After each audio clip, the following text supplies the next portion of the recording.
Nakakatakot naman yun. Ano parang si Sadako. Si Sadako yata yun.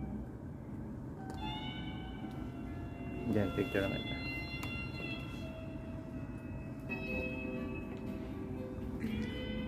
Writing text. Cutting paper.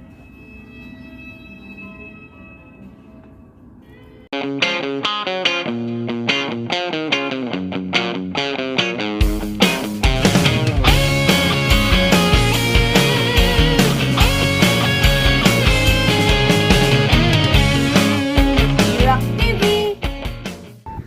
So, tapos na kami magpunta dun sa temple. Punta naman kami sa Costume Museum dito sa Kyoto. Tumawid kami dito sa crossing railway. Kailangan natin sumunod sa batas ng Japanese.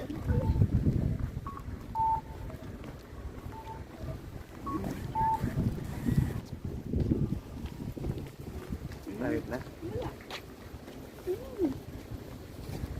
Ito na. Costume Museum.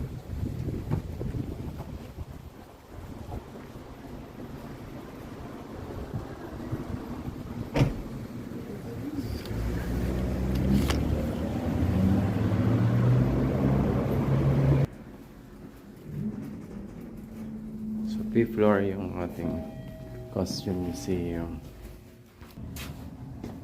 So, we're here at the Costume Museum here at Kyoto.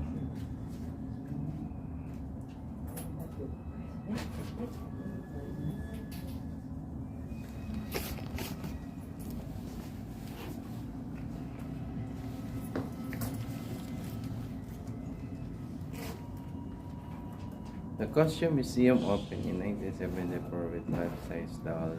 Ano nga ba guys yung makikita natin dito sa Costume Museum? Dito natin makikita yung mga traditional na kasuotan ng mga Japanese ng mga unang panahon. So dito ginawa nila ng mga manika. Tapos nakasuot ng mga Japanese traditional costume. So yan lang. May bayad nga pala guys yung pagpasok dito sa Costume Museum. Kung di ako nagkakamali, 250 yan isang tao ang bayad. So 500 yan yung binayad namin para makapasok dito. So maliit lang siya. Parang siyang isang kwarto lang na may mga display ng manika. Siguro itong Costume Museum marirecommend ko for educational purposes. Siguro pang mga kids, yan talaga mag-enjoy sila dito kasi mga iba't ibang klaseng manika na nakabihis ng Japanese dress. Yan.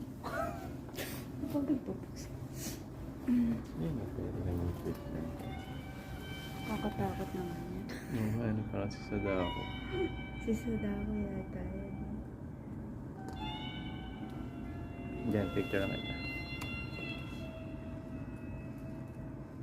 Ini.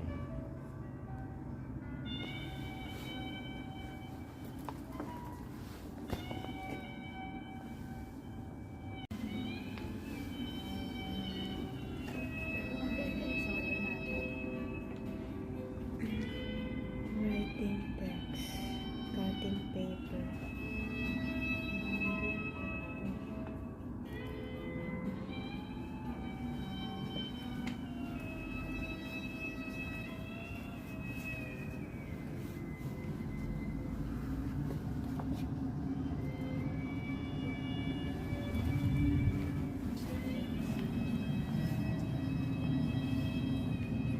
So yun guys, tapos na namin ikutin yung Costume Museum dito sa Kyoto. So ang expected ko kasi dito is pwedeng magsuot ng mga Japanese dress. So nagkamali pala ako. So yun lang pala yung Costume Museum. So yun lang guys, kita kits.